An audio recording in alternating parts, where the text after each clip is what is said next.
తిరుమలలో వైకుంఠ ద్వార దర్శనానికి టీటీడీ పటిష్టమైన చర్యలు చేపట్టింది. స్వామివారి భక్తులకు ఎలాంటి ఇబ్బందులు కలగకుండా అన్ని సౌకర్యాలు చేపడుతుంది. తిరుపతి, తిరుమలలో 9 ప్రాంతాల్లో రేపటి నుండి టోకన్లు ఇవ్వనున్నారు.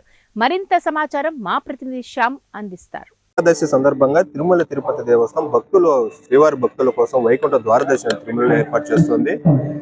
ముఖ్యంగా ఈ నెల 10వ తేదీ నుంచి 19వ తేదీ వరకు వైకుంఠ ద్వార దర్శనాన్ని తిరుమల తిరుపతి దేవస్థానం భక్తుల కోసం తిరుమలలో వైకుంఠ ద్వార దర్శనం కల్పిస్తోంది. ఈ సందర్భంగా తిరుపతి భక్తులు వివిధ ప్రాంతాల నుంచి వచ్చే భక్తుల కోసం తిరుపతిలో 8 చోట్ల 8 కేంద్రాల్లో కొన్ని కౌంటర్ల ద్వారా శ్రీవారి భక్తులు ఎవరైతే వైకుంఠ ద్వార దర్శనానికి వెళ్ళాలనుకుంటున్నారో వాళ్ళకి టోకన్లు అనేది జారీ చేస్తూ ఉంది.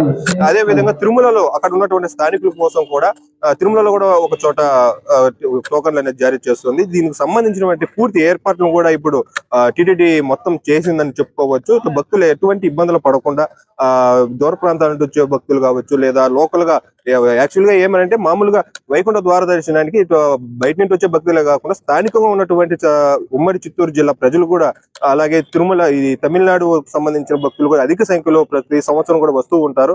దీని అన్నింటినీ దృష్టిలో పెట్టుకొని భక్తులకు ఎలాంటి అసౌకర్యం కలగకుండా అన్ని ఏర్పాట్లు చేసిందని చెప్పుకోవచ్చు. 10వ తేదీ ఉదయం 3 గంటల కంటే వైకుంఠ ద్వార దర్శనాన్ని కల్పిస్తుండగా 9వ తేదీ అంటే రేపటి నుంచే టికెట్లను జారీ చేస్తుంది. ఈ 8 ఏవైతే ప్రాంతాలు ఉన్నాయో ఈ 8 ప్రాంతాల్లో కూడా చేస్తుంది. అది ముఖ్యంగా వచ్చి శ్రీవారి పుష్కరిణి ఒకటి, అలాగే ఇందిరా మైదానం, తిరుపతిలో ఇందిరా మైదానం కావచ్చు, రామానాయుడు స్కూల్ కావచ్చు, ఇలా 8 ప్రాంతాల్లో ఇక్కడ ఇస్తుంది. అలాగే వచ్చేటటువంటి భక్తులు ఎలాంటి అసౌకర్యానికి గురి కాకుండా వాళ్ళు వెయిట్ చేయడానికి వెయిటింగ్ హాల్ కూడా సపరేట్ గా ఏర్పాటు చేసింది.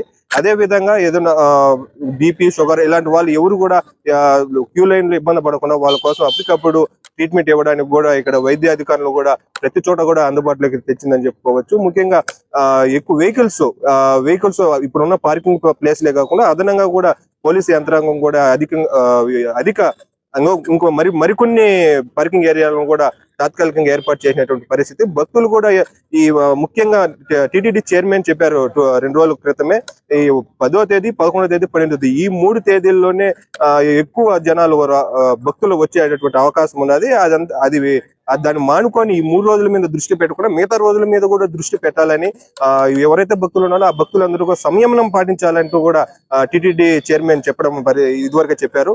దీని అన్నింటినీ దృష్టిలో పెట్టుకుని భక్తులు కూడా సంయమనం పాటించి ఓపిక గా ఈ క్యూ లైన్ ఎక్కడైతే ఏర్పాటు చేశారో క్యూ లైన్ లో ఓపిక టోకన్లు తీసుకుని అలా వైకుంఠ ద్వార దర్శనానికి శ్రీవారి దర్శనానికి రాగలరని కూడా ఈ టీటీడీ ఇప్పుడు ప్రచారం చేస్తోంది ప్రతిరోజు కూడా. అదే విధంగా భక్తులు సైతం కూడా ఈ టీటీడీ ఇస్తున్నటువంటి నియమాలు, నిబంధనలు పాటిస్తూ ఎక్కడా కూడా ఇబ్బంది కలగకుండా తమ యొక్క స్వామివారి దర్శనం చేసుకోవాలంటూ కూడా టీటీడీ కోరుతుంది. వంటి విషయం తిరుపతి.